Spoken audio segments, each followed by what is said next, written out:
Creo que esto es el... Ya, está conectado ya. Bai, arratsaldeon, ongi etorri, eskerrik asko etortzeagatik.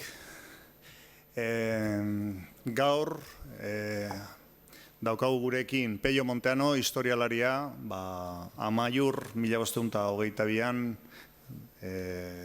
liburua, historia, kontatzeko. Aprobetxatuko dugu esateko, gaurko itzaldia antolatzen duena Mota Gaztelu elkartea dela, eta honekin iriki nahi duela olako ekintzak, olako ekitaldiak, olako ariketak, olako lanak. Ez dugu ekarri folleto bat edo zer azaltzeko, baina hori zen ideia. Digo que la conferencia que hemos organizado para hoy con Pello Monteano, que nos va a hablar de Amaiur 1522, el libro que publicó hace un par de años, inaugura la actividad de un grupo, Motako Gaztelu elkartea, hemengo donostikoa, de aquí de Donosti, que quiere dedicarse a este tipo de actividades y que, hoy teníamos esto en mente, aunque no hemos traído ningún folleto explicativo ni nada. La semana que viene tenemos otra conferencia que es de Koldo Martínez Gárate, aquí presente, presentará un libro, Ustaritz, 1789, y será dentro de una semana. Hoy con nosotros, Pello Monteano. No sé si merece la pena presentarle, al menos entre nosotros es muy conocido. Sus libros nos han acompañado, también nos ha acompañado él personalmente en muchos congresos. Estuvimos en Viana, hemos estado también en Iruña, en Oñati, Azpeitia, en muchas cosas. Como sabéis, es historiador, es archivero además creo que tiene un título, archivero. Titulado, técnico superior. Técnico superior. Pero bueno, es el título. En el Archivo Real de Iruña. Pero yo creo que más que nada le conocemos por ese tipo de trabajo de historiador, de divulgador, de escritor incluso, porque sus libros se pueden leer casi como una novela. Ha escrito... la obra es bastante amplia, pero yo igual me ceñiría a las últimas obras que son las más conocidas, esta de Amaiur 1522, el iceberg navarro, euskera y castellano en la Navarra del siglo XVI. También hay un libro que va más que libro vinculado a una exposición que organizó hace un año, yo creo. Va a hacer dos. Navarrorum, 2000 años de documentos navarros sobre el euskera. Es una exposición itinerante, se presentó allí precisamente en el Palacio Real de Iruña, pero luego estuvo con nosotros en Oñati, sé que ha estado en distintos sitios, y era eso, una colección de documentos de la presencia del euskera. Siempre se ha dicho que el euskera no existía en Navarra, que hay diversas polémicas, ya sabéis, en este momento también son polémicas muy vinculadas a temas políticos, a actitudes políticas, y Pello demostró que el euskera estaba presente, aunque no estuviera escrito, estaba presente en un montón de expresiones, estaba en lápidas, etcétera, etcétera. Y no me voy a extender más. Hoy vamos a hablar de Amaiur, de la batalla de Amaiur, del contexto de la guerra en la que Navarra, la Alta Navarra perdió la independencia, eta zurea da hitza. Mi esker, lehendabizikoa, gustatuko litzaidake eskerrak ematea antolatu duten entitatei eta zuri etortzeagatik ere. Gracias por la presentación y gracias a vosotros por venir en esta tarde tan buena, además. He preparado un PowerPoint para hacer más ligera la conferencia, y es un PowerPoint que preparé ya hace bastante tiempo, aunque lo he actualizado evidentemente, porque sobre el tema de Amaiur se están haciendo descubrimientos cada día prácticamente, y es un PowerPoint que preparé para explicar a los arqueólogos que estaban trabajando en aquel momento en las excavaciones que era un cubo, un cubo que aparecía en toda la documentación referido a la toma del castillo y que no aparecía por ningún lado en la constatación arqueológica. Cubo prácticamente a todos nos sugería que era algo cuadrado, pues había que explicarles que era una torre cilíndrica y en torno a la cual pues, giró prácticamente todo lo que era el aspecto militar de la toma del castillo. Digo que basándome en ese PowerPoint lo he actualizado estos días para hacer un recorrido de los avatares de la fortaleza en un amplio periodo de tiempo, incluso que supera algo al libro. Es decir, lo que quiero comentaros es que no voy a diseccionar el libro y no voy a ahorrar a nadie el tener solo que leer. Es decir, me voy a referir a partes del libro, pero sobre todo en la parte anterior me voy a extender un poco para ver qué ocurrió en Amaiur antes de los hechos que relato fundamentalmente en esta última obra, y que supone una actualización de lo que sabemos, integrando la información que procede de fuentes no españolas, es decir, las propiamente navarras, que están muy dispersas y escondidas en la documentación, pero que existen, cada día nos aparecen en contextos muy variados, pero también la información francesa, que siempre hemos pensado que no existía, pues porque gran parte de la documentación se destruyó durante la Revolución, pero que cuando se hurgan los archivos de París o de Pau, pues se descubre una visión de los acontecimientos seguramente más cercana a la experiencia que tuvieron los navarros que lo vivieron en persona.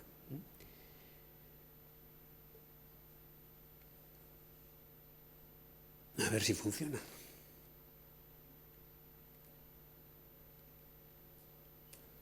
Igual dirigido hacia allí. Tiraremos del método tradicional. Igual señalando hacia... Tiramos el ratón y punto. Bien, voy a analizar brevemente todo, vamos a pasar por encima de casi todo, pero me gustaría recalcar por qué Amaiur era tan importante desde el punto de vista militar y se dedicaron tantos esfuerzos a su defensa y a su toma. Luego haremos un recorrido histórico de sus avatares, porque fue una fortaleza que pasó de manos en varias ocasiones. Creo que ninguna fortaleza del reino se tomó tantas veces. Y luego el tema de su destrucción. Como veis, no me voy a alargar mucho en la biografía ni lo que les pasó a Vela de Medrano y los suyos, que en el libro sí se hace. Simplemente me limitaré a mencionarlo, cuál fue el final del capitán que defendió la fortaleza. Pero fundamentalmente, como os digo, va a ser más un desarrollo de por qué Amaiur es tan importante militarmente, y precisamente por eso también los esfuerzos que se hicieron por defenderlo hasta el último momento, convirtiéndolo en un verdadero símbolo desde el punto de las representaciones colectivas navarras en particular y vascas en general. Bien, Amaiur, lo primero que hay que decir, era un castillo muy secundario en la defensa de Navarra.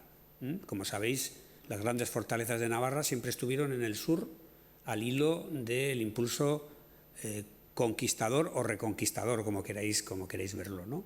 Pero es una fortaleza que con el cambio geopolítico militar que se produce con la conquista, es decir, con esa aparición de una frontera al norte, va a adquirir una gran importancia.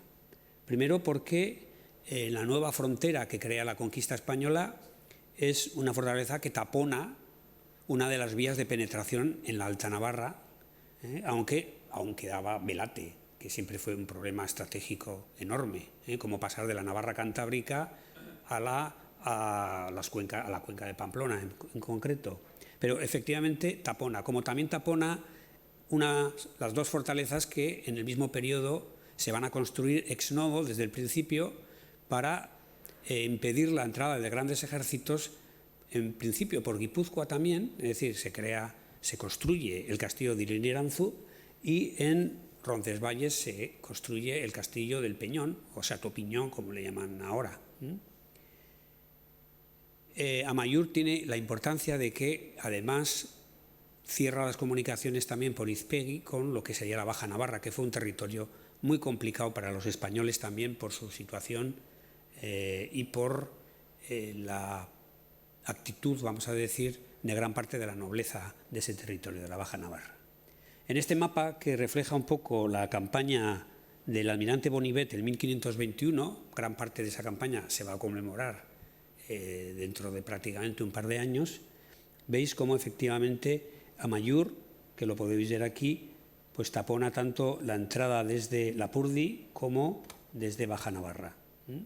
Por lo tanto, en esta nueva situación militar, a raíz de la conquista, del inicio de la conquista de 1512, es un castillo que va a adquirir gran importancia. En un mapa del siglo XVII, que precisamente trata de los pasos pirenaicos, pasos del Pirineo Occidental, evidentemente, que permiten la entrada de tropas, pues lo señalan como muy claramente, ¿no? Como fluyen el camino de Ezpeleta, como del Durdax, y como además es un camino que va a permitir la entrada de artillería. La artillería va a tener una gran importancia en toda la campaña, en toda la guerra de Navarra. Bien, bueno, Amaiur era un castillo real, secundario en este momento, pero ¿qué ocurre en el año 1512, al mes siguiente prácticamente de la invasión? Bueno, pues estaba, curiosamente, es un castillo real que está encomendado a un señor beamontés bastanés, que es el señor de Ursúa. Y además, consciente de su importancia militar, va a ser, junto con don Iván Egarasi y Estella, una fortaleza que Fernando II de Aragón, Fernando el Católico, va a insistir en que se le entregue como garantía de neutralidad del reino. Navarra se va a negar, entre otras cosas, porque es una clara negación o anulación de su soberanía poner ese tipo de fortalezas. Pero bueno, incluso en la tregua de Pamplona del 29 de julio de 1512, vuelve a insistirse en ese tema. La tregua de Pamplona es un muy estricto acuerdo que Fernando II de Aragón impone al rey de Navarra como condición para detener la ofensiva. Situamos al rey de Navarra con el ejército navarro reagrupándose en torno a Lumière y se le impone este tratado. Entre otras cosas, se le obliga a exiliarse, cosa que quiero insistir porque entre los mitos de la conquista ha estado siempre el de la huida del rey. El rey no huye a ningún sitio, al rey se le impone el que tiene que abandonar el reino para el 1 de agosto. Bueno, pues en ese mismo tratado se vuelve a insistir en que se le entregue la fortaleza de Amaiur. Bien, esa fortaleza es ocupada por una guarnición, pero en la contraofensiva del rey de Navarra con el apoyo francés de noviembre, de finales de octubre, principios de noviembre, es vuelta a tomar, es vuelta a recuperar por el ejército navarro, el Delfín, que es el futuro Francisco I, que se sitúa con su ejército en lo que es Lapurdi. Bueno, pues sitia el castillo, también hay tropas navarras, y la guarnición que se ha instalado recientemente se rinde y queda la fortaleza al mando de Pelén de Ezpeleta. Y cuando esa contraofensiva fracasa hasta atascada en la cuenca de Pamplona, Amaiur va a quedar unos meses como el centro de operaciones del legitimismo navarro, tanto como símbolo, ya empieza a ser un símbolo, como centro de espionaje, puesto que todos los mensajeros tenían que pasar por ahí. Hay unas cartas de los reyes de Navarra que insisten en que todo se haga a través de Pelén de Ezpeleta, alcaide del castillo de Amaiur. Bueno, en el año 1513, en primavera, se vuelve a conquistar por parte de los españoles, en 2 intentos. El contexto ha cambiado radicalmente. En febrero, Fernando el Católico, que aún está inseguro de la situación militar, paraliza la ofensiva contra la fortaleza. El 23 de marzo consigue que las Cortes de Navarra le juren como rey, y el 1 de abril, desde el punto de vista militar más importante, Francia firma una tregua con España a espaldas de Navarra, que queda pues como la típica pelea de bar en el que te inflan porque solo te agarran a ti. El otro está completamente libre. Pues algo así ocurre en esta fecha. Bien, en marzo el mariscal de Navarra, don Pedro de Navarra, intenta consolidar sus posiciones en la Navarra Cantábrica. Daros cuenta que Amaiur es la única gran fortaleza que hay en la Navarra Cantábrica, al norte de Velate. Incluso intenta tomar Goizueta, que tiene otra fortaleza, y ataca las torres de linaje de los nobles bastaneses del partido beamontés. Famosos, van a ser muy famosos a lo largo de toda la conquista, los Ursúa, los Iturbide y los Echaide.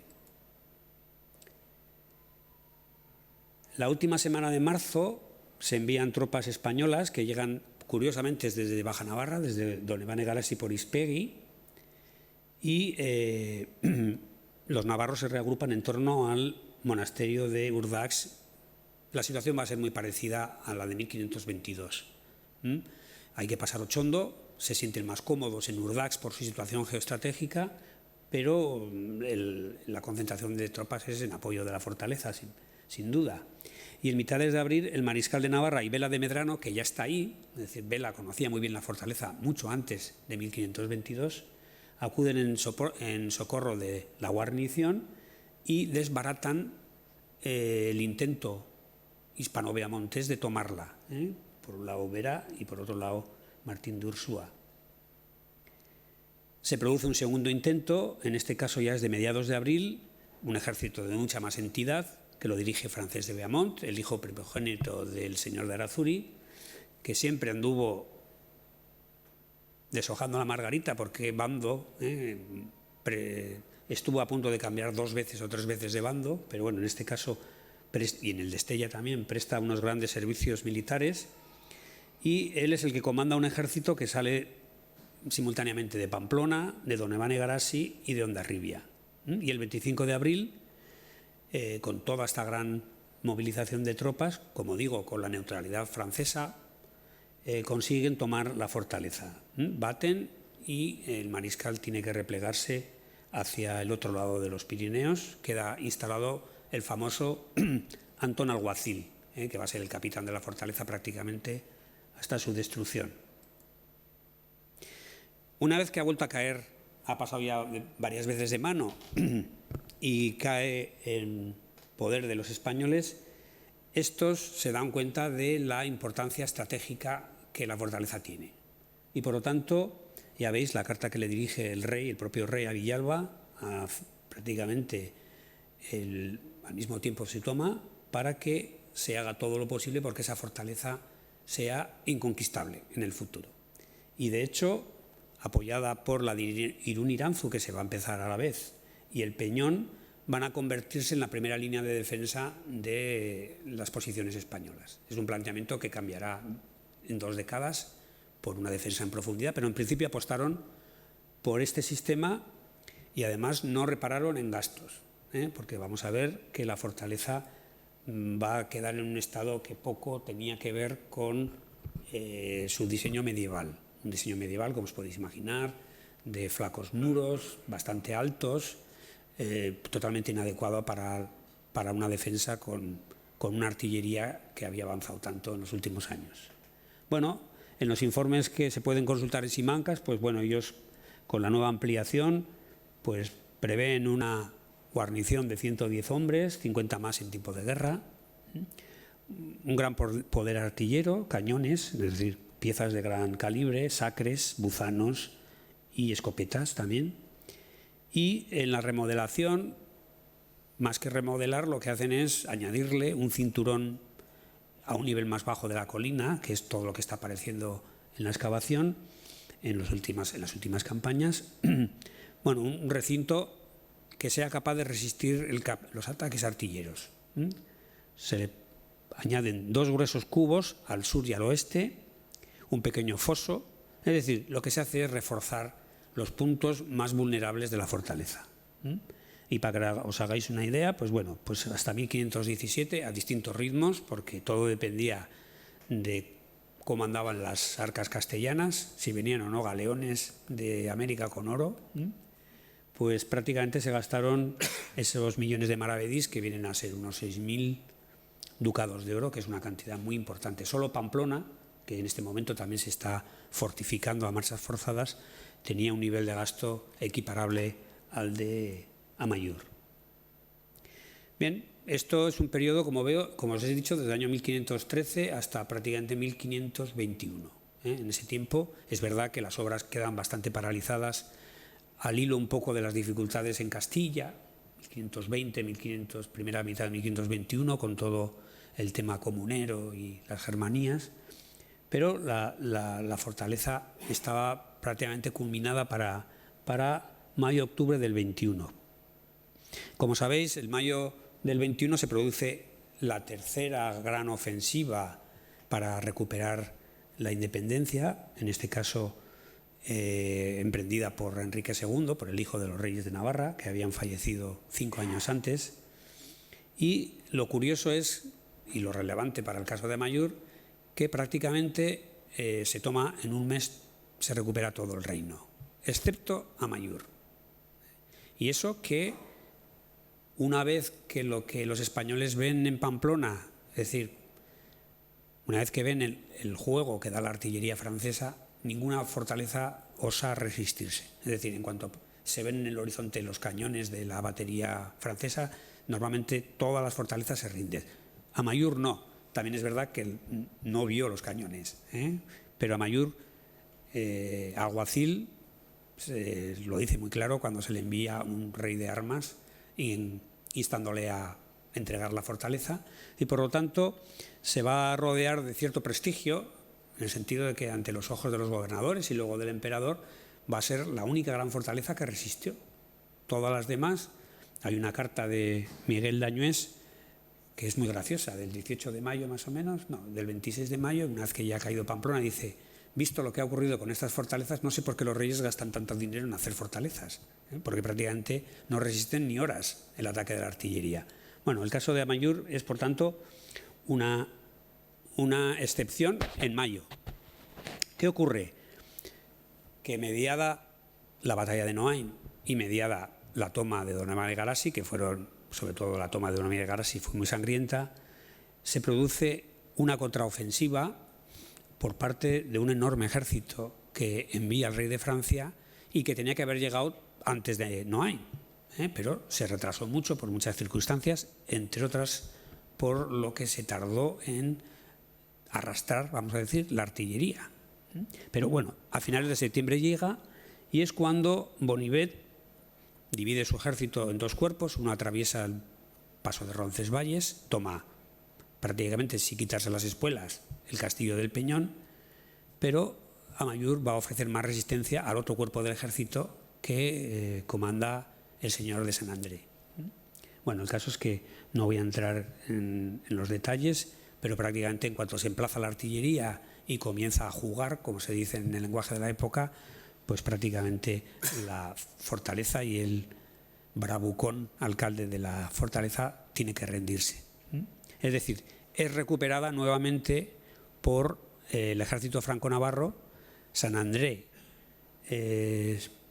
avanza directamente hacia Guipúzcoa porque ha recibido órdenes de Bonivet de un cambio de planes. En principio, el ejército que había llegado a principios del otoño iba a marchar directamente sobre Pamplona, pero visto el panorama, entre ellos porque se ha destruido todo lo que hay fuera de la ciudad, que se ha arrasado todos los pueblos, se han dejado sin ningún tipo de abastecimiento, lo justo para poder vivir los campesinos, temen que les pueda ocurrir lo mismo que el año 12 y por lo tanto cambian de planes, y Bonivet desde Roncesvalles gira hacia el oeste, cruzando Izpegui, siguiendo el curso del Bidasoa, y se dirige a tomar Hondarribia, en los hechos que ya comentaremos. Y San André, que había estado tomando la fortaleza de Amaiur, tiene que ir con la artillería por detrás para concentrarse en torno primero a Irún y Iranzu y luego atacar Hondarribia, que la terminarán tomando el 18 de octubre.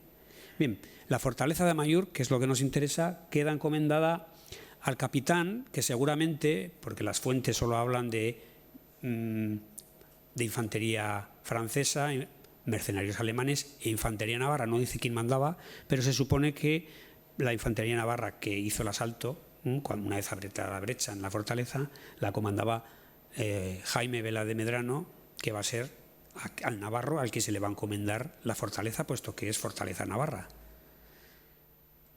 El 3 de octubre podemos decir que ya el nuevo alcaide de la fortaleza es Jaime Vela de Medrano, un noble de una trayectoria militar intachable. Es un personaje que merecería una biografía en profundidad. Sabemos, yo creo que ya tiene ya perfil biográfico, aunque gran parte de su vida es un poco oscura porque era un segundón. El importante de su familia era su hermano Juan, que heredó el título, que era caballero, que era merino de Estella. Pero su protagonismo político y sobre todo su trágico fin hacen de él un personaje muy atractivo. Bien. Hay un hecho que siempre ha sido espinoso desde una versión navarra, que cuando se trató de este tema a principios del siglo, pues como el tema de las bulas, pues era vamos a decir, de difícil encaje, que es qué ocurre con ese desencuentro que, según algunos documentos, y todo parece ser, por lo menos las noticias indirectas le dan consistencia, en el que la fortaleza pasa de ser una fortaleza a las órdenes de Enrique II de Navarra a ser una fortaleza, cuando menos, a las órdenes de Francisco I de Francia, dentro de su estrategia de guerra franco-española, porque tenemos que ver que en el conflicto navarro confluyen con más o menos peso tres factores. Hay una agresión de política internacional, una invasión, una ocupación del reino, una agresión de España, yo creo que se puede hablar ya de España, a otro estado, Navarra, pero también colean por ahí una guerra civil mal cerrada, mal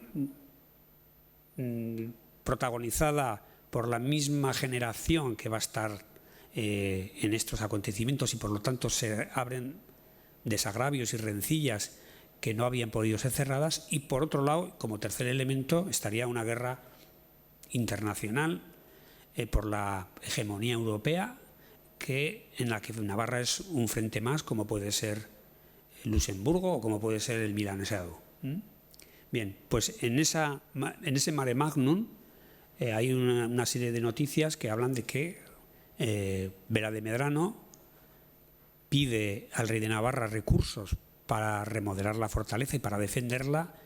Según el espionaje coetáneo español, dicen que se lo negó y se lo ofreció Bonivet, todos los recursos que quisiera, y en ese sentido pasó a convertirse también en un engranaje, no solo como centro de esa Navarra liberada que se reduce a la Navarra cantábrica en este momento, sino como apoyo a la guerra franco-española en lo que es el Pirineo occidental y más concretamente en Guipúzcoa. Algunas cartas que se confiscaron a Vela de Medrano en la fortaleza parecen confirmar este extremo. Aquí tenéis una carta que le envía a Bonivet en francés y en el que prácticamente le está dando órdenes. Le envía un barlet para hacer la muestra, es decir, la revista militar de las tropas, le dice que le pida lo que necesite para su pago. Hemos encontrado en París los listados de pagos de la guarnición por parte de la contabilidad francesa, y con San André también hay un montón de cartas en las que le van diciendo pues, que pida recursos para remodelar la fortaleza o lo que sea, ¿no? Incluso veis aquí como, mas yo os hago saber que él hará que reduzcáis el número que vos habéis hasta 100 de hombres, que es lo que van a pagar ellos. Bien, también San André, como en 30 de noviembre del 21, prácticamente le está diciendo que le remita un memorial con todas las necesidades de la fortaleza. Como digo, parece que efectivamente estas informaciones respaldarían esa interpretación de que Vela de Medrano está dispuesto a defender la Navarra cantábrica a toda costa por encima de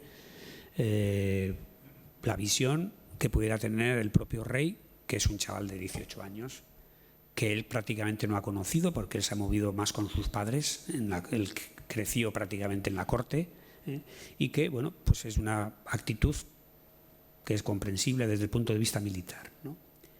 Bien, Vela de Medrano va a regir esta especie de mini-estado legitimista en la Navarra cantábrica prácticamente casi un año, desde octubre del 21 hasta el julio del 22, e incluso en algún momento, ya sabéis que en esta época las campañas militares se empiezan en verano o en primavera, el invierno es un poco de calma chicha, pues en primavera del año 22 va a intentar incluso tomar posiciones para poderla defender de lo que viene encima.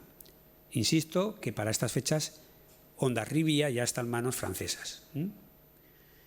En marzo de 1522 hay un intento de tomar el monasterio de Roncesvalles, que fracasa. Tiene un epígono de una persecución que se inicia en Roncesvalles con las fuerzas que Vélaz ha llevado desde Baztán. Ese epígono tiene lugar en torno a Ciga, en un combate, vamos a decir, porque no tiene entidad de una batalla campal, que el propio señor de Xavier, que es la mano derecha de Vela de Medrano en ese estado legitimista, califica de jornada de los españoles, que es donde hicieron una serie de prisioneros, y que, bueno, recibe este significativo nombre. También en junio se va a iniciar, van a emprender una ofensiva, que también participan mercenarios alemanes en este caso, contra Don Esteve, que es el centro beamontés y una especie de cabeza de puente de las tropas hispano-beamontesas en esa Navarra cantábrica. Para taponar esa posible vía de penetración se hace un intento de tomar la villa el 19 de junio, vísperas del Corpus Christi de aquel año, que también fracasa por la falta de artillería, por un lado. Las fortalezas son muy difíciles de tomar si no tienes cañones, porque se encierran dentro con esas, ya sabéis, las torres de drenaje del Pirineo y bueno, cuerpo a cuerpo no es tan fácil sacar a la gente de allí, ¿no? Entonces, precisamente por eso fracasa. Y en la misma estrategia de repliegue a una gran ofensiva que el emperador está organizando en todo lo que es el País Vasco, pues también se ordena evacuar Irún-Iranzu. Por aquello de que no se va a poder defender, se va a hacer una defensa en profundidad. Es en torno a este abandono, recuperación, y no voy a extenderme en el tema, en el que se produce la batalla del Monte Aldave, vinculado a Amaiur. En Amaiur, mi interpretación, porque en historia pues también tienes que hacer interpretación, da que pudo también ordenarse desde el lado francés y desde su punto de vista de estrategia militar la orden de también evacuar Amaiur. Amaiur tenía el problema de que a sus espaldas tenía el paso de Otsondo, no era tan fácil de auxiliar, quiero decir. Lo que ocurre es que las cartas que se incautaron en Amaiur también, leyéndolas, porque por dificultades de lectura no se había hecho un análisis en profundidad de ellas, pues se ve claramente cómo ante la posible, porque funcionamos con la hipótesis, órdenes de evacuar, como se había hecho con Irún-Iranzu, evacuar también a Amaiur, los capitanes navarros se niegan. Se niegan y obtienen permiso para desdecirse de su lealtad prometida al rey de Francia con la fortaleza. Parece ser que Víctor de Mauleón, que es el capitán que ha defendido Ciga, el señor de Xavier, que defendía el puesto avanzado de Elizondo, y el mismo Vela de Medrano, son liberados de su lealtad porque deciden, casi a oídos de los militares franceses, en un acto de autoinmolación, ¿no? Es decir, bueno, estratégicamente van a tener muchísimas dificultades para poderse defender de lo que se viene encima, y el auxilio francés, aunque se promete, nunca llegó. Es en ese contexto cuando se va a producir la segunda conquista española, que es en el que se centra más el libro. Por ir resumiendo, bueno, pues en julio de 1522, a partir del día 5, prácticamente se pone en marcha el ejército que va a ir desde Pamplona. Es un ejército que en gran parte integran beamonteses, movilizando los valles bajo su control, agramonteses obligados, como parece ser que dice una de las cartas incautadas a los defensores de Amaiur, pero que es un ejército bastante importante, ¿no? Veis cómo junto con las fuerzas beamontesas pues van 1.500 infantes, la infantería vieja española, son veteranos, soldados profesionales. Insisto yo mucho, a veces utilizo en mis libros el término soldado profesional junto con miliciano. El ejército de Navarra prácticamente, salvo la nobleza, es un ejército de milicianos, de campesinos armados. Hay que tener en cuenta este detalle cuando te encuentras con infantería real castellana, que son soldados profesionales que en muchos casos han luchado en el frente de Italia, en el norte de África, que están luchando a la vez en México, porque es importante conocerlo. 2.300 navarros que son milicianos. y a los que no se les va a encomendar, hasta donde yo sé, el ataque directo a la fortaleza, sino una especie de cordón protector para evitar que lleguen socorros y cubriendo un poco las espaldas para las tropas castellanas, que son las que van a tener, por lo que sabemos de las relaciones de heridos, los que van a tener el peso del ataque, ¿no? Y de los combates. Y, importante, 600 jinetes españoles, tanto de infantería acorazada, lo que llaman hombres de armas, como infantería ligera. Y además 16 piezas de artillería con 40 artilleros, que es toda una batería que se va a emplazar. El tema de la participación navarra yo creo que hay que asumirla, por supuesto situada en el contexto de la época, pero para mí queda muy reflejada incluso en la propia correspondencia de la gente que está en Amaiur, dentro de Amaiur. Tenemos una carta de Juan de Aguerre, que es el abad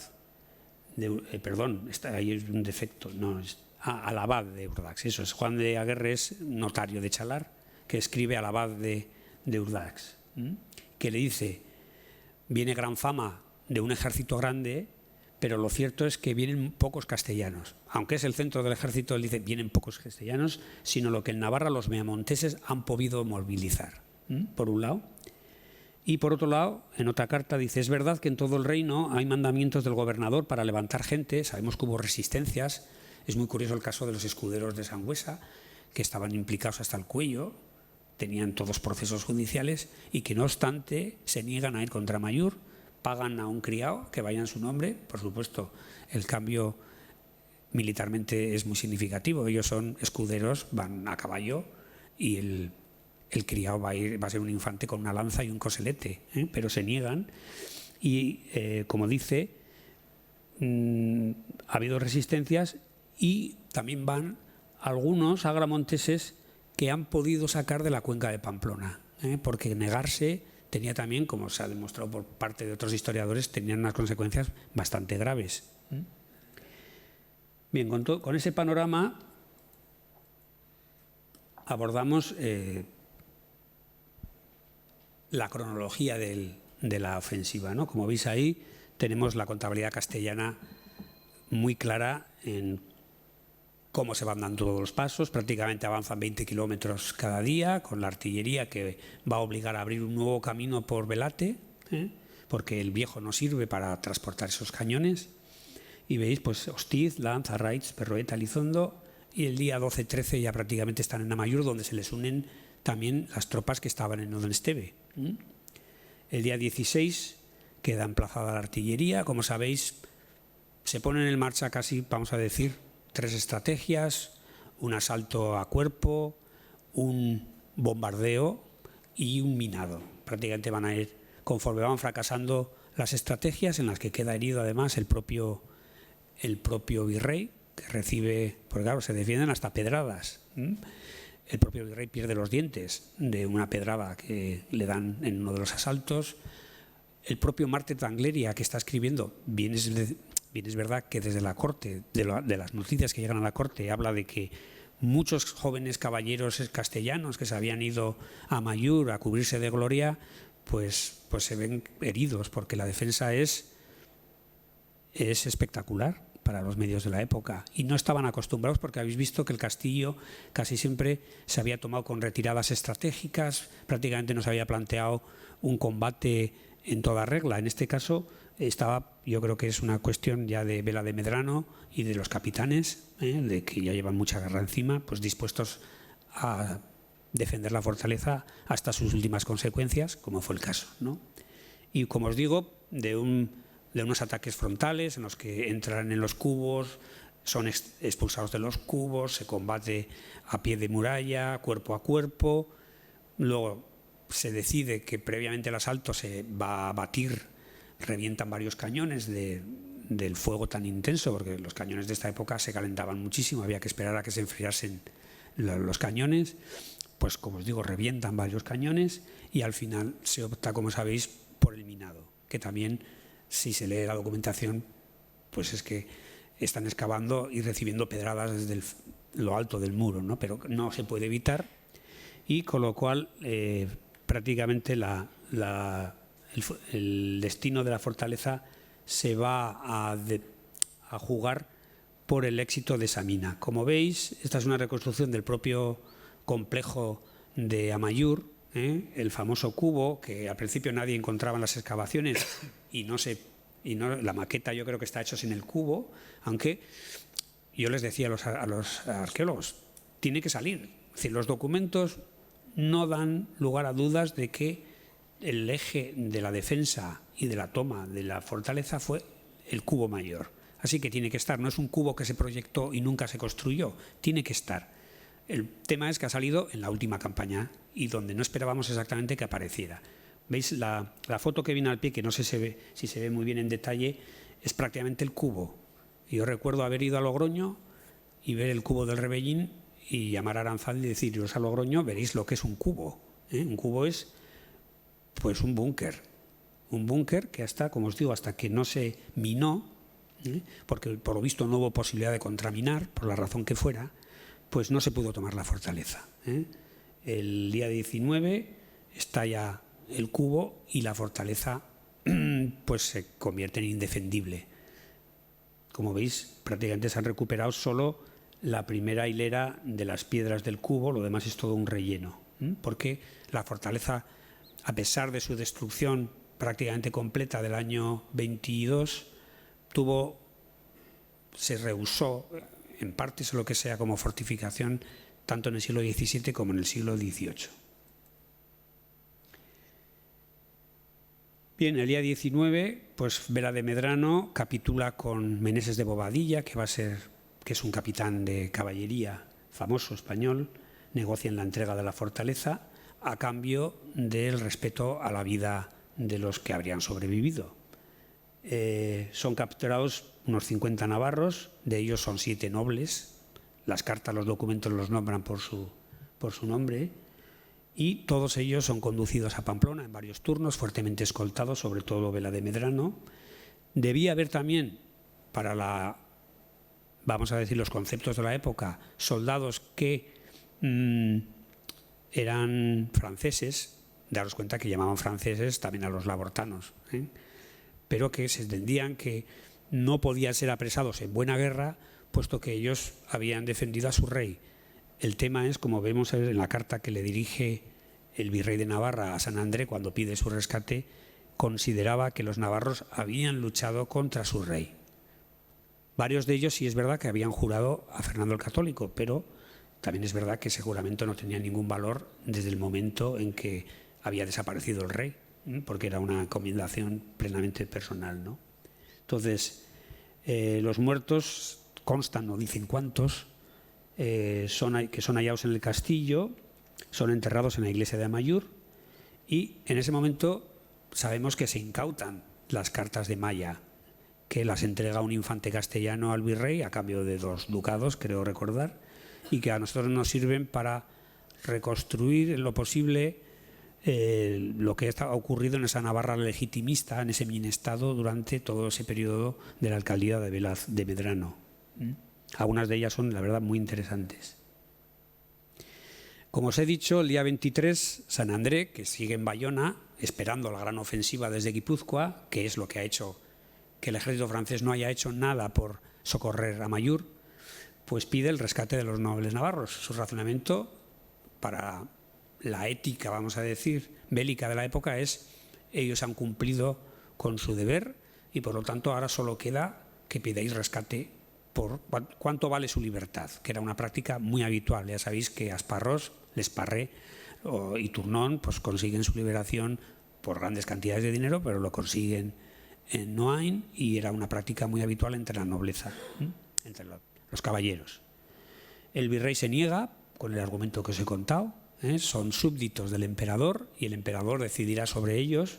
Al emperador ya se le habían escapado varios prisioneros por este sistema, entre ellos Asparros, pagando un gran rescate a Francés de Beaumont, había conseguido volver a Francia cuando el emperador lo quería tener bien agarrado. Eso le costó a Francés de Beaumont prácticamente el ser encarcelado. Dona María había hecho lo mismo con Tournon, etcétera, etcétera, etcétera. Bien, se niegan a liberarlos, se traen a Pamplona. Como sabéis, en las mazmorras, en un oscuro suceso, aparecerá muerto incontestablemente Vela de Medrano. El tema de su hijo, que sabemos que estaba en la fortaleza, lo de su muerte no lo constata ningún documento coetáneo, pero es verdad que nunca más se le vuelve a mencionar. De Vela de Medrano, su hermano en el testigo, habla de hijas nada más, así que entra dentro de lo posible, solamente no hay constatación documental. Bien, las tropas navarras son licenciadas, vuelven a Pamplona. Es verdad que en algunos documentos consta que algunos se volvieron sin cobrar, no sé qué significa exactamente eso. Y la artillería también se repliega prácticamente, porque toda esa artillería que se ha llevado a Amaiur corre peligro en caso de un golpe de mano o de una contraofensiva franco-navarra. El virrey, que había recibido órdenes de avanzar sobre Hondarribia, pues dice que no puede, porque en primero tiene sus tropas impagadas prácticamente un año, están al borde del motín y no hay forma de hacerles avanzar, con lo cual se repliega a Pamplona y queda la duda qué hacer con la fortaleza. Una fortaleza que, como habéis visto, ha cambiado de manos varias veces, que los españoles se dan cuenta que es muy difícil de mantener en su posición, porque resulta muy fácil a los franco-navarros tomarla por proximidad geográfica, y para ellos les cuesta muchísimo poderla recuperar o defender, y por lo tanto el día 27-29 se queda a la espera de que se decida qué se va a hacer con la fortaleza. Es verdad que en ese momento está habiendo, como no se confirma el ataque o ha fracasado ese ataque desde Guipúzcoa, se están concentrando tropas franco-navarras, los capitanes navarros que no estaban en Amaiur, en torno a Ainhoa, y los franceses en torno a Bayona. Y el día 30 se recibe la orden, porque hay que decir que el emperador acaba de desembarcar en Santander en el momento que se toma Amaiur, ya llega la orden de destruir todo completamente el castillo. La carta dice literalmente: de manera que no quede piedra sobre piedra. En agosto 2 llega el hombre X de la conquista, Rena, que tenía grandes conocimientos de fortificación y que era el único que se atrevía en esta situación tan inestable en Baztán a hacerse cargo de la empresa, pues para dirigir los trabajos de demolición.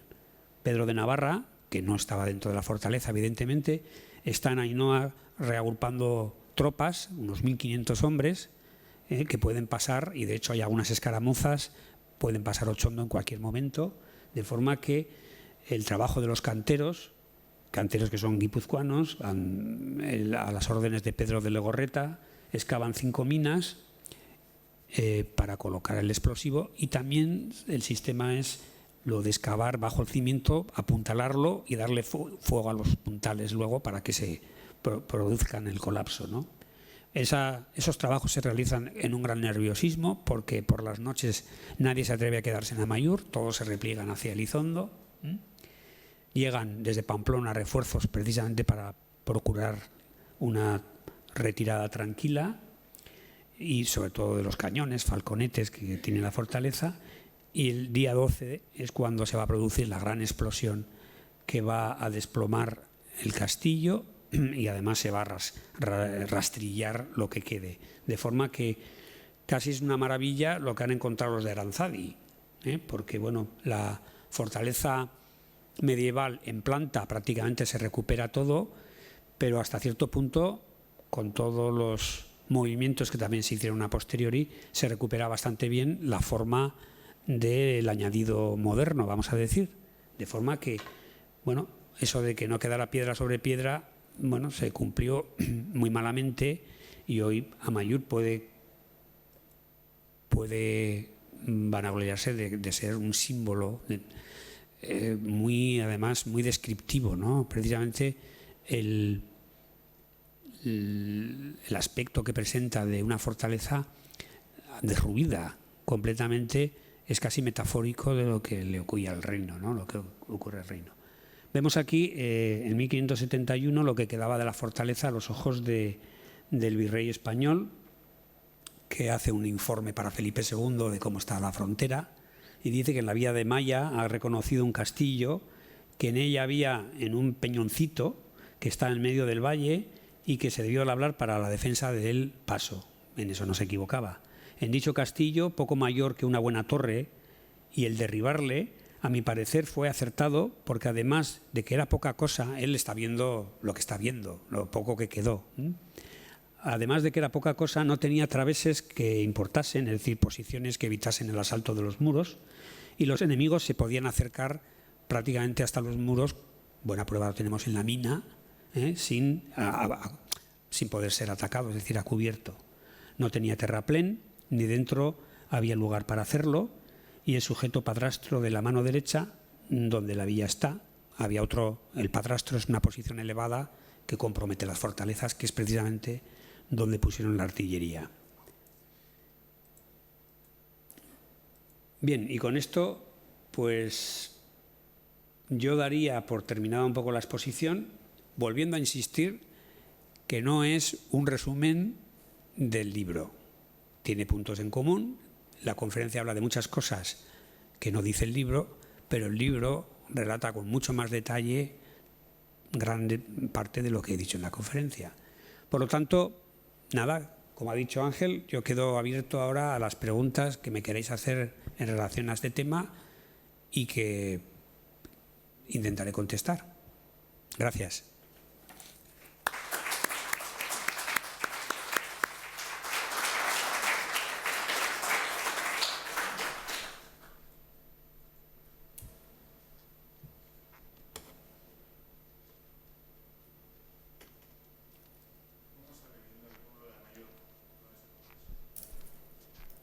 Pues yo lo sé de segunda mano.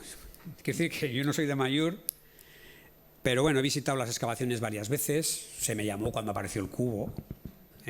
Literalmente fue una llamada a mediodía, con la tortilla en la sartén y diciendo: ya hemos encontrado tu cubo, como si fuera mi cubo. Pero sí es verdad que era casi un debate historiográfico entre lo que ellos veían. Los arqueólogos solo creen en lo que ven, no son como Santo Tomás, creo recordar. Pero la documentación era muy clara, había cierta contradicción. Y bueno, al final pues las dos cosas han casado. Yo creo que para Amaiur lo viven con un gran orgullo, creo, por los datos que yo sé, y además se han empleado a fondo en Auzolán, en un apoyo a las excavaciones que en las últimas temporadas de trabajo tuvo un contexto político, vamos a decir, favorable, con el cambio de gobierno en Nafarroa, pero que al principio fue duro, porque precisamente por el gran simbolismo de la fortaleza, pues quema, es una patata caliente, y no había ningún interés en que se sacara a Amaiur de su dulce sueño y se convirtiera en un lugar de peregrinaje, que es en lo que se ha convertido, y que yo creo que para el pueblo es muy importante. Yo he estado visitando varias veces con todas mis visitas que vienen, incluyendo las que vienen de Estados Unidos, que tienes que hacer una explicación como muy amplia, hasta de la época, y he visto allá muchísimo turista. Incluso me he puesto a veces a explicar un poco lo del cubo, porque te ven la gente como parece como que sabes, pues te vienen allá. ¿Y esto qué es? ¿No? Pues esto es el interior del cubo. El cubo era una posición artillera, bla, bla, bla. Con lo cual, resumiendo, yo creo que Amaiur está muy orgullosa, muy orgulloso como pueblo, por el símbolo que tiene ahí, y que duda cabe. De los pueblos de Baztán, la trilogía de Elizondo será lo que será, pero todo el mundo sabe el nombre de Amaiur.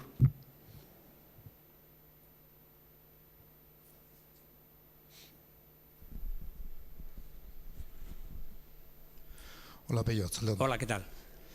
Bueno, la verdad es que a mí la conferencia me ha gustado muchísimo. Has dado una serie de datos que yo ni pensaba que existían, de concretos, con fechas y nombres, etcétera. Y creo que ha sido muy ilustrativa. Pero he visto un dato, has citado un dato que me ha llamado la atención, y es lo que has hecho referencia a la batalla de Monte Aldave, a la batalla de San Marcial. Entonces, un poco la pregunta sería, bueno, a la vista, desde hace varias semanas o varios meses, pues en Guipúzcoa se está hablando de la organización de una serie de actos en conmemoración de la batalla que aquí se llama San Marcial, que no se llama de Monte Aldave, o no se le llama de Monte Aldave, aunque sea lo correcto. Claro, en esas explicaciones se dice que fue una victoria sobre el enemigo.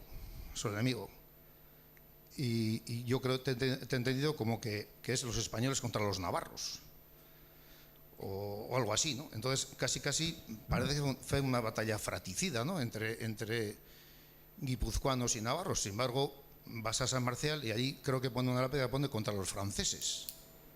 Entonces, no sé si aquí no hay algo que no encaja o que no nos informan bien, no sé, me ha parecido como que después de tomar Amaiur se dirigen hacia Irún, hacia Fuenterrabía, y ahí se produce esa batalla, ¿no?, que pierden los navarros, con lo cual digo, pues, ¿qué estamos celebrando aquí, no?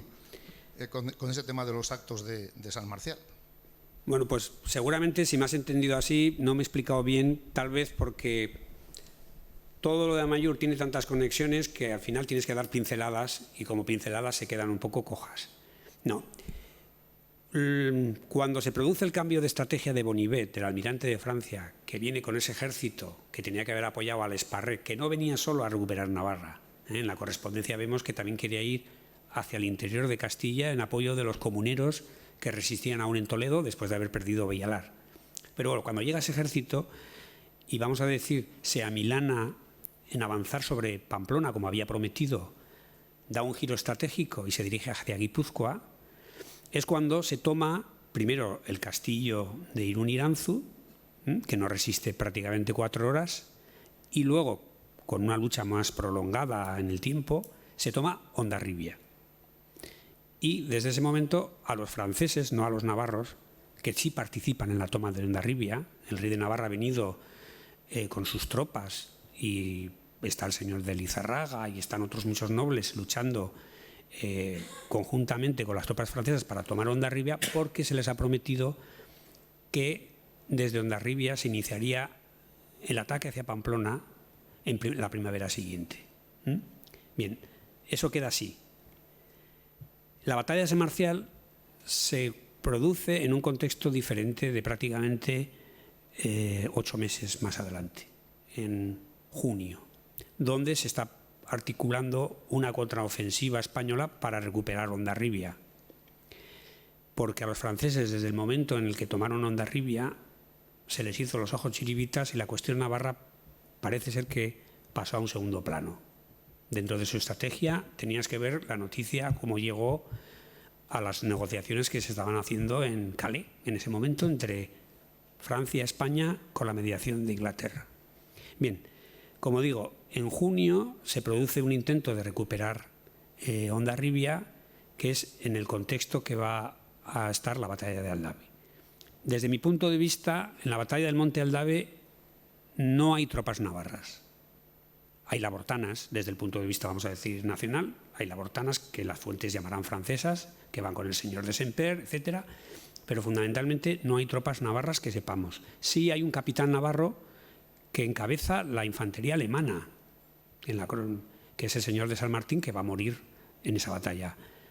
Pero técnicamente no detectamos unidades militares navarras que estaban ocupadas en la defensa de Amaiur y en su trastienda, vamos a decir, de Urdax.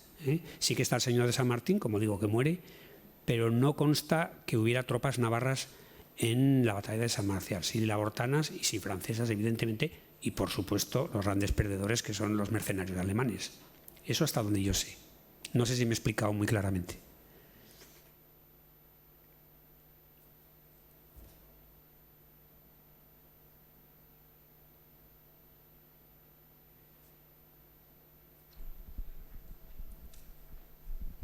Muy buenas. Yo veo que la situación es muy complicada porque intervienen franceses, la monarquía francesa. ¿Qué relación había entre la monarquía navarra y la monarquía francesa, por un lado? Y por otro lado, tengo entendido que el último punto de resistencia navarro se dio en Hondarribia. No sé si esto es cierto o no. Bueno, por partes. ¿Qué relación hay con el rey de Francia?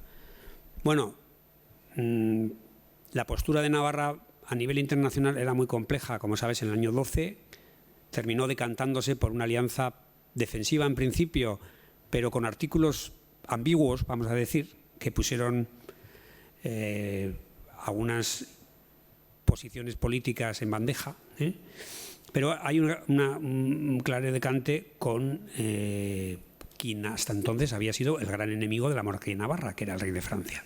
Por lo que sea, se decantan por esa alianza, pero es verdad que conforme avanza el conflicto, supongo que los navarros de la época se dan cuenta que ante la agresión de una potencia militar como España, ningún pequeño Estado se puede defender por sí solo. Es un poco, recuerda a la Guerra Fría de los años 60. Si caías enemigo de Estados Unidos, no te quedaba más remedio que echarte en brazos de los rusos y viceversa, porque los pequeños países no podían defenderse de ese potencial militar. En Navarra, por ejemplo, pues, con su ejército y con sus fortificaciones, era obligado tener un aliado. Entonces, es verdad que la causa navarra se va uniendo a la francesa cada vez más, sobre todo cuando mueren los reyes. Juan III y Catalina I, para el año 17 han desaparecido de la escena, y Enrique II es un chaval que se va a criar en la corte francesa. Lo lleva su padre prácticamente con 12, 13 años y se educa en Francia junto con Francisco I, con Margarita de Angulema, con la que se casará, y con la reina madre, ¿no?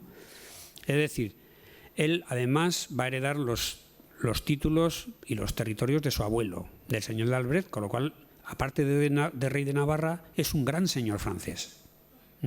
Entonces sí que es verdad que va habiendo, yo no sé, forzada, porque no había otra salida, una identificación de la causa navarra independiente con Francia, que es verdad, también tiene una evolución. Francisco I es un gran defensor de la causa navarra y, de hecho, lo hemos visto aquí, que aún no siendo rey, estaba en el Pirineo Occidental dirigiendo teóricamente el ejército. Por lo tanto, esa es un poco la ligazón que va a haber, muchísimo mayor en el momento que Enrique II de Navarra se casa con la hermana del rey de Francia.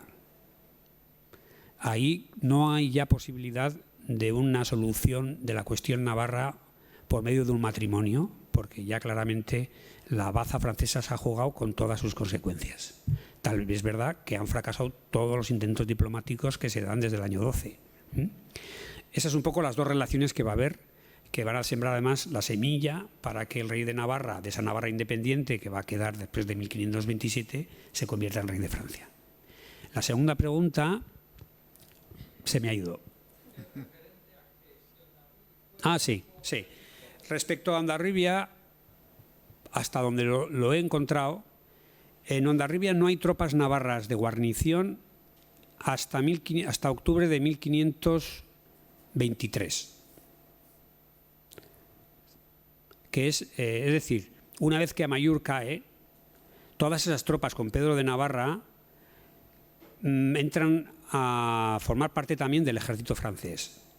Se les ve, yo creo que en París encontré 2 revistas de armas de 950 navarros, la primera de 350 las segundas, en Donebane Loitzune, es decir, fuera de Hondarribia, protegiendo esa zona, pagadas, por supuesto, por el tesorero de guerra francés.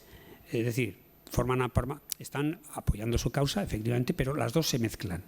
No hay guarnición. La guarnición de Hondarribia, desde que se toma, es francesa, del capitán Dufrac, y alemana, que siempre les hizo temblar porque los mercenarios alemanes no tenían una fidelidad muy clara, iban con quien pagaba. Y hasta que no los consiguen sacar, pues no paran los franceses. Es en octubre de 1523 cuando parece ser que parte de esas tropas que tiene Pedro de Navarra fuera entran a formar parte de la guarnición, que se va a rendir el año 24, en febrero, mediante negociación.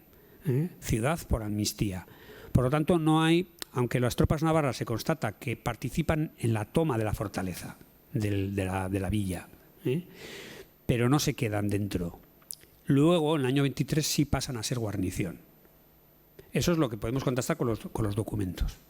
Y la negociación, también hay que saberlo, se hace Pedro de Navarra con sus tropas navarras dentro de la fortaleza. También está Francesc, que es otro un capitán francés, pero es que con el que negocia es con su primo, con Beltrán de la Cueva.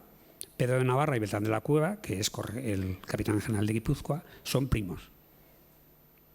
Para que veas que... Y la verdad es que, bueno, pues a partir de entonces se consigue esa especie de amnistía envenenada, pero sí que es verdad que Hondarribia, la entrega de Hondarribia y la amnistía de los beamonteses y agramonteses desleales con el emperador, entre comillas, se produce en ese contexto. Yo también tengo una pregunta que te quería decir, un poco al hilo de lo que has ido explicando. Espera un momento. No sé, a mí lo que me interesa es un poco la interpretación actual. Hemos participado en una serie de polémicas, congresos, etcétera. El relato, y yo por lo que has ido contando, o sea, veo que bueno, hay una realidad muy compleja en toda esta guerra, ¿no? Hay, por un lado es cierto que hay navarros por los dos bandos y eso pues confunde, parece. Pues bueno, están los beamonteses, en algún momento incluso hay agramonteses a los que les llevan y tal, ¿no? Hay por ambas partes. Y por otro lado, sin embargo, estamos hablando de una guerra de grandes proporciones. Es decir, tú mismo me dices, cae Amaiur y ya se están concentrando tropas con Pedro de Navarra con 1.500 hombres. 1.500 hombres, juntar eso, estás hablando de un país navarro pequeño y mueve... Claro, todo esto no se explica, es más, hemos llegado hasta el presente y nos han contado la historia de que había una incorporación voluntaria, de que no había habido guerra. Y ahora vemos precisamente todo lo contrario, que hay una guerra de grandes proporciones, que además en lo que tú dices es cierto, es una guerra también hasta cierto punto internacional, pero dentro de esa dimensión internacional del Imperio francés contra el Imperio español, los navarros participan muy activamente. No hay un enmascaramiento de los hechos, o sea, no hay una versión actual totalmente falseada, digo, en ese terreno del relato. Es que das de lleno en mi próximo libro. Va a parecer que voy a hacer como Paco Umbral, yo vengo a hablar de mi libro. No. Precisamente rompiendo esos mitos de una entrega, de una conquista casi deseada, de una conquista no combatida, de una incorporación. Para este libro estuve mirando un poco cómo trataban el tema de la conquista, pues desde la Enciclopedia Álvarez, que a veces lo trataba mejor, hasta los manuales universitarios actuales, y se ve claramente cómo hay lo que tú comentas, un intento de distorsionar, una lectura muy presentista en dos elementos. Por un lado, no mostrar para nada la actitud de los navarros, que fue muy compleja y que habría que valorarla dentro de la mentalidad y de la situación de la época. Parece que es una guerra de Navarra sin navarros.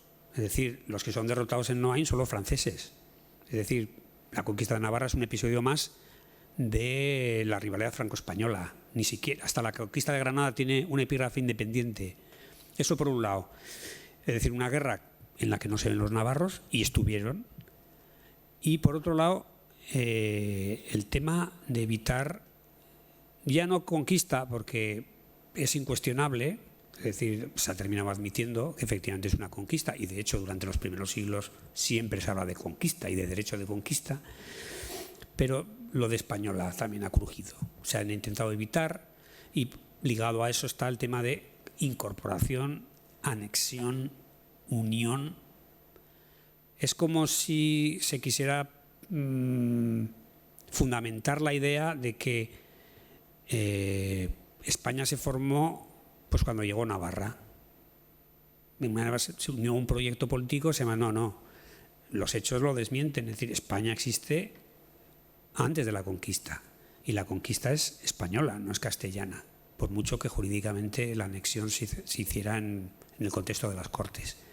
Por lo tanto, sí hay como un maquille, ¿no? Es decir, igual que Mamás, en una visión de Navarra concreta de posturas políticas actuales navarras, pero también a nivel español se ve claramente, ¿no? En cómo tratan el tema en los libros. Y de hecho, y a eso me refiero un poco, el próximo libro que he escrito, que ya está terminado, está en imprenta, precisamente trata de romper ese mito. Se titula Las victorias de los vencidos, es decir, los navarros se resistieron, los navarros legitimistas se resistieron y muchísimo, lo acabamos de ver ahora en Amaiur, pero Amaiur no es el único caso. Tenemos casos desde octubre de 1512 con el levantamiento de Estella. Entonces, todos esos levantamientos, tomas de castillos, batallas campales, en algunas veces con cierto apoyo francés, pero la mayoría de ellas solo con tropas navarras, es algo que se desconoce y que hace que parece que la conquista de Navarra se hizo sin navarros. Y efectivamente yo creo que eso va a contribuir primero a que nos demos cuenta de la complejidad de la época. Efectivamente, como decía Ángel, hay navarros en los dos lados, habría que ver qué motivaciones y qué mentalidades tenían, pero por otro lado que hubo una resistencia feroz en la medida de sus posibilidades, como he dicho al principio, frente a unos ejércitos modernos de soldados profesionales, por lo menos con núcleo profesional, frente a ejércitos de milicianos. Y por lo tanto, sí, sobre el tema de la conquista sigue planeando una serie de mitos porque, bueno, para ciertas posturas políticas son patatas calientes, ¿no? Sí, este juego de fronteras entre Francia y España se le quiere dar un matiz localista, como una anécdota, y sin embargo, como ha dicho alguien en la mesa, formaba parte de un contexto internacional importantísimo de Francia y España contra Inglaterra, que sería el enemigo principal. Entonces, quería saber un poco la relación del Reino de Castilla o de España ya con Flandes. Interesaría desde el punto de vista estratégico un corredor que pasase por los Pirineos hacia Flandes, que no tenía prácticamente acceso por tierra, porque Francia no lo permitía y había que hacer un acceso por navegación. Se estaba preparando ya una batalla contra Inglaterra y no acababan de ponerse de acuerdo los dos posibles vencedores, España-Francia. ¿Cómo estaban esas relaciones internacionales frente a Inglaterra, que era el enemigo común, en definitiva, en océanos y en tierras? Gracias. Pues siempre nos olvidamos un poco de Inglaterra, pero Inglaterra tiene un papel muy importante porque a partir del año 19, sobre todo, cuando Carlos I de España se convierte en emperador de Alemania, de las 4 grandes coronas que hay en Europa, 2 están en la misma cabeza. Entonces, en ese enfrentamiento franco-español, que no solamente es por una cuestión de comunicaciones, porque el corredor prácticamente ya lo tenían desde que conquistaron en el siglo XIII Guipúzcoa, Álava y el Duranguesado, es también una cuestión de hasta dónde expandir sus estados, ¿no? Están buscando fundamentalmente fronteras naturales fáciles de defender, como puede ser el río Rin, como pueden ser los Alpes o como pueden ser los Pirineos. Pero el papel de Inglaterra es muy curioso porque lo utilizan prácticamente las dos grandes potencias. En una primera fase de lo que hemos hablado aquí, de la conquista, Inglaterra es claramente aliada de España. De hecho, ya sabéis, lo conocéis mejor que yo, como en el año 12 hay un ejército inglés en Pasajes, aunque vienen a lo que vienen, no vienen a Navarra. Y de hecho hay que ver que el marqués de Dorset, en cuanto ve la que le han montado y que él no venía a eso, se coge los barcos y se vuelve. Posteriormente también sigue siempre apoyando al emperador, pero hacia 1520 hay un giro estratégico. No va a ser tampoco muy ajeno en la cuestión que España es el gran defensor del papado y Enrique VIII va a tener problemas con el papado por el tema matrimonial, vamos a decir. Pero en el año 1520, efectivamente, Inglaterra pasa a ser un poco neutral, intenta favorecer las negociaciones entre las dos grandes potencias. Se están produciendo en Calais, sobre todo, que es una plaza inglesa aún en Francia, y tiene intereses porque 50 años antes Bayona era parte del Reino de Inglaterra y siempre España le tentó a entrar en la guerra contra Francia y en la conquista de Navarra diciéndole que recuperaría los territorios de Gascuña, ¿no? Bien, pero a partir del año 1520 se decanta en apoyo del emperador, con lo cual vamos a decir que cambia Inglaterra de bando. Lo que ocurre es que ya la postura imperial de España va a ser muy fuerte y no va a cambiar en cuanto a Navarra la situación. Pero teníais que ver lo que tú comentas, hasta qué punto el tema navarro era una cuestión de nivel europeo. Es decir, viendo la correspondencia de los embajadores italianos, de los embajadores flamencos, que aún van por libre con el tema de Carlos I. No lo ven todavía como rey de España, ¿no? Es un príncipe, un archiduque flamenco. E Inglaterra, viendo Navarra está constantemente. Es decir, el mejor espionaje para saber qué se está haciendo en los intentos de recuperación del reino suelen ser los embajadores ingleses que están en las cortes y que filtran. Acaba de desaparecer de la corte el rey de Navarra, se comenta como que se vuelve al Pirineo para un intento de recuperación del reino. En resumidas cuentas, el papel de Inglaterra, el Pirineo occidental es estratégico en toda la lucha continental. El papel de Inglaterra cambia de un proespañolismo, de una neutralidad y de un profrancés. Pues viendo un poco también los intereses de Enrique VIII fundamentalmente.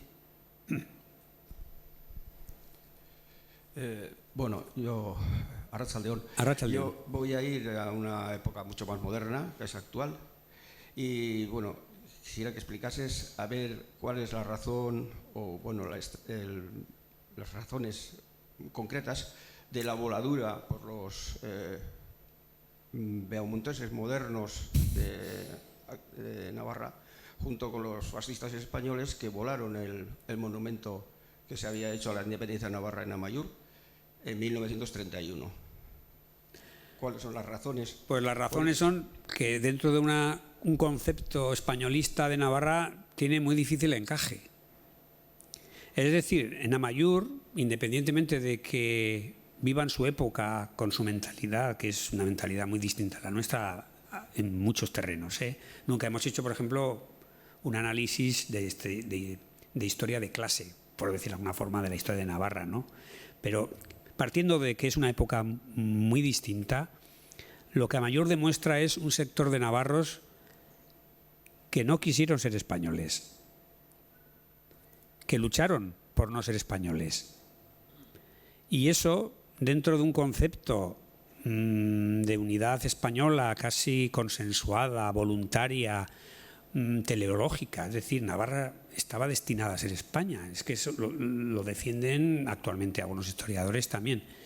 Pues figúrate, en el año 22, cuando se construye el monumento, con un apartarrismo creciente en Navarra, es decir, un forjar la identidad de Navarra desde estos presupuestos de recuperar como héroes a esta gente, pues un Víctor Pradera, que puede ser el autor intelectual de la voladura, pues es que los trató traidores, es que los llama claramente traidores. Entonces, bueno, pues eso es lo que el problema del simbolismo de Amaiur.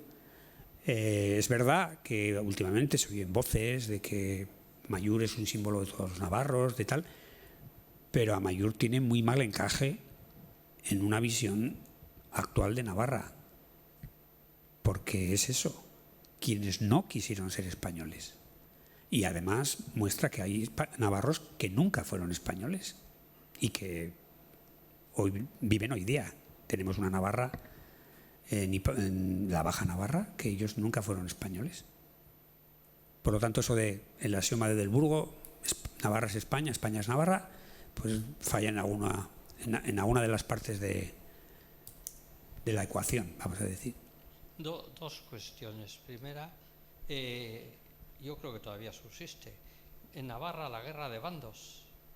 O sea, que hay navarros que están a favor de la conquista y hay otros que se resisten.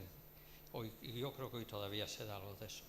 Eso por un lado. Y segundo, los reyes españoles no tenían mala conciencia de la conquista, no procuran tanto Carlos V como Felipe II que eso se plantee o se revise. Sí, sí, claro, eso es conocido. Bueno, mala conciencia. Claro, esta gente te sorprende porque tenían unos escrúpulos morales, vamos a decir, en el siglo XVI, que visto lo que hemos conocido después, me estoy refiriendo a las grandes carnicerías del siglo XX, pues te llaman la atención, ¿no? Es verdad que para los nobles, para los reyes de la época, la obsesión es un poco como para los campesinos de la montaña, es la casa. La casa está por encima de las individualidades, no de los individuos. Lo que importa es que la casa siga en pie.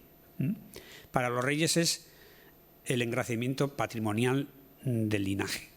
Cuanto más estados, porque parece que coleccionan estados, pues mejor. Pero tienen para esta época una noción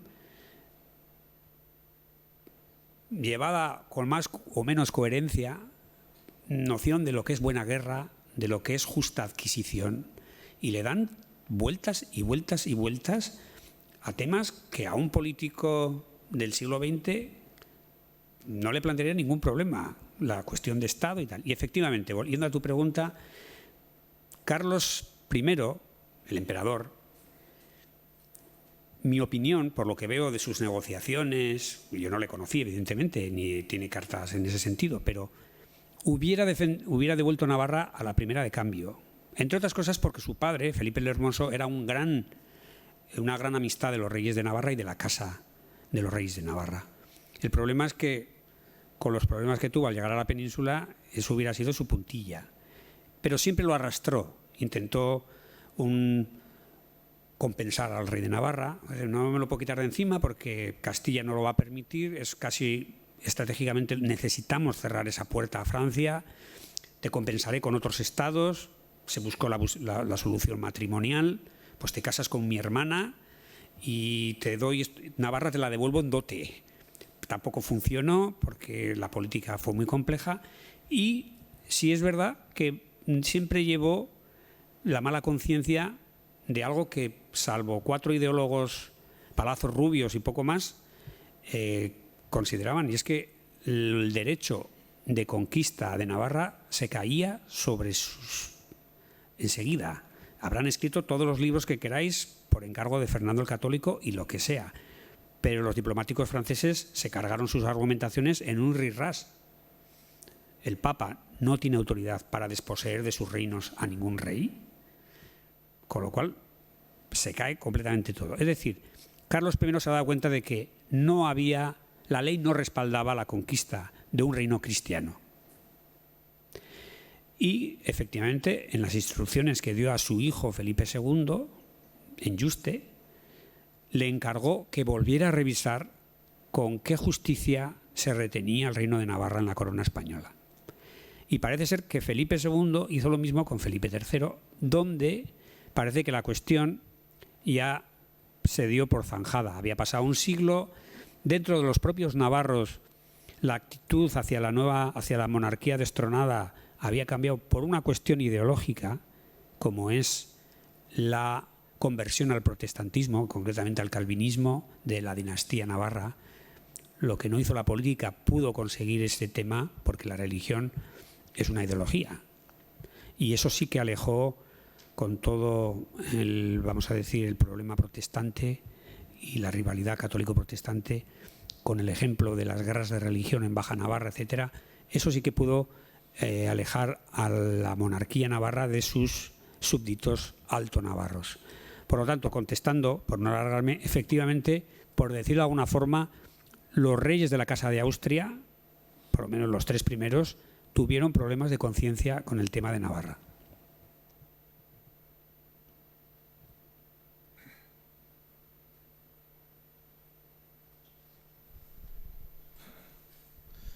Te voy a hacer una pregunta bastante anecdótica respecto a la importancia de todo lo que estamos hablando, pero habéis hablado, y yo estoy de acuerdo con vosotros, en ese interés por parte de España en tapar que fue una conquista y darle otra serie de calificativos, ¿no?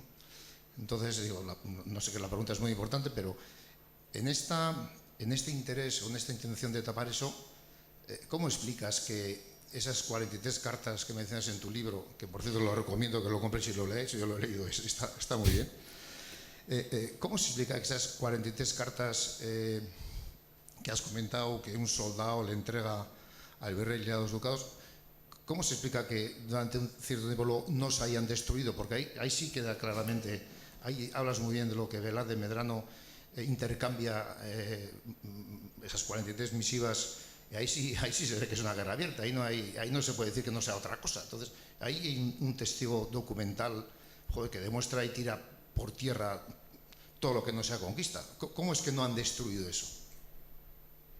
Pues en historia a veces es mejor que los documentos desaparezcan por unos siglos. Es como mejor se conservan. Entonces, en el caso de las cartas de Maya, que es el origen de este libro, porque a mí lo que se me encargó precisamente fue un estudio de las cartas de Maya, algunas de las cuales no habían podido leerse o se leyeron mal. En algunos faltaban sospechosamente frases pues muy significativas, ¿no? Tanto en la edición de Cros. Es decir, las cartas de Amaiur en realidad se redescubren en 1894. Es decir, a finales del siglo XIX, cuando ya la Asociación Éuskara y las primeras entidades vascófilas de Navarra están trabajando por esa identidad histórica de Navarra en su pasado medieval, moderno, etc. Es decir, ya con una cobertura, aparecen los archivos de Navarra, con diputaciones muy napartarras en ese momento, es decir, en un contexto en el que nadie va a procurar su destrucción, al contrario, siempre, empezando porque el hermano del santo San Francisco Javier, con todo lo que eso significa, es uno de los autores de las cartas y está en ese castillo, pues es un motivo de orgullo para Navarra, por mucho que no encaje en esa visión de España, de la historia de España, que yo sé que es un tema que no encaja bien. Yo cuando comento, sobre todo en universidades de Estados Unidos, situando, dicen, no, cuando se descubre América, Navarra no es España. Para muchos españoles no saben que la conquista fue después de la conquista de Granada. No, cuando conquistan Granada aún queda Navarra 20, 25 años de Estado independiente, o cuando se está conquistando México. La batalla de Noain coincide con la Noche Triste. Es decir, por eso el otro día, viendo la Vuelta Ciclista a España, cuando pasa el helicóptero por encima del monumento de Amaiur, le veo que no tiene ningún empacho para una televisión española en hablar del tema, que a más de uno lo habría levantado de la silla, y seguramente a más de uno en Pamplona que en Guadalhorce, ¿eh? Pero bueno, la realidad es así. Y es verdad que para la supervivencia de las cartas, porque a nosotros en el archivo nos suelen decir, como si hubiéramos... ¿No ha habido nunca documentación que no se podía ver? Pues no, porque todo este movimiento, la creación del archivo real, donde se encuentran las cartas, etcétera, se produce en un ambiente de navarrismo, napartarrismo, protector, vamos a decir. Entonces, bueno, pues esos dos factores. El hecho de que entre los defensores y autores de las cartas estuviera un hermano, el hermano mayor del santo, aunque por ahí hay un Martín de Xavier que no sabemos muy bien quién es, que murió, que luchó en Noain y murió poco después, y no sabemos si es un hermano mayor. Bueno, el hecho de que estuvieran hermanos del santo, los dos, Juan de Azpilicueta y Miguel de Xavier, y el hecho de que aparecieran ya en un momento en el que Navarra resurgía en su identidad con orgullo de Estado independiente, pues yo creo que ha sido lo que ha protegido. Si no, pues bueno, lo que sí es verdad que prácticamente conservamos todas las cartas que en 1894 menciona el historiador jesuita Cros. Es decir, desde entonces no ha desaparecido ninguna. Se le añadieron algunas más porque hay más. Hay más cartas que esas porque son en realidad correspondencia confiscada para ver a quién luego le pueden meter mano, quién está involucrado, ¿eh? Entonces hay más cartas, no de los defensores de Amaiur, pero sí de otros legitimistas como Sancho de Illesa, el hermano de Pedro de Navarra, que era abad de la Oliva, etc. Entonces, con eso yo creo que contesto a tu pregunta. Tuvimos suerte. Bueno, amaitu zaigu, me están diciendo que no hay tiempo, pero bueno. Ya. Venga, pues ya está. Al final se ha calentado. Bueno, eskerrik asko, ezaztu, datorren astean, 8an, asteartean, Koldo Martínez Garate, Ustaritz, 1789. El martes 8, Koldo Martínez Garate presentará su libro Ustaritz, 1789, en torno a Iparralde, la parte vasca, en la época de la Revolución Francesa. Beste bat arte. Muy bien. Bueno, lo primero, antes que no se me olvide, vamos a hacer en plan PSOE, en plan PP. Sobre.